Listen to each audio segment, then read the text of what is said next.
TV সিরিয়ালে যখন বৃষ্টি পড়ে, বৃষ্টি পড়ছে সঞ্জনা কাপড়গুলো তুলে আন। হ্যাঁ মা যাই।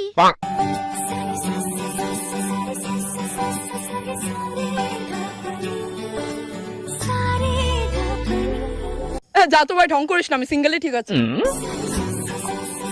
ভাই ওই মেয়েটাকে রে? ঠাকুর পরিবারের একমাত্র মেয়ে রে। ও তাই নাকি?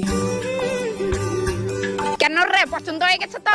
আরে দূর ভাই, কি বলিস কি না, আমার অকাত আছে নাকি রে? এ ভাই চেয়েছে ভাই চেয়েছে। এ নির্ঘাত লজ্জা পেয়েছে রে ভাই। আর বাস্তব জীবনে যখন বৃষ্টি পড়ে, কিলো রতিকে দেন দা নাকি রে, বৃষ্টি পড়তে শুনোস না কাপড়টি তুল। খালি আমারই কোকের ছুটকিরে কইতে পারো না? ব্যাং হগল তখন খালি আমারই কইবো, রাগ ওঠে সাথে। বন্ধু এই মাইটাকে রে। মাই গে, আমি চিনি না।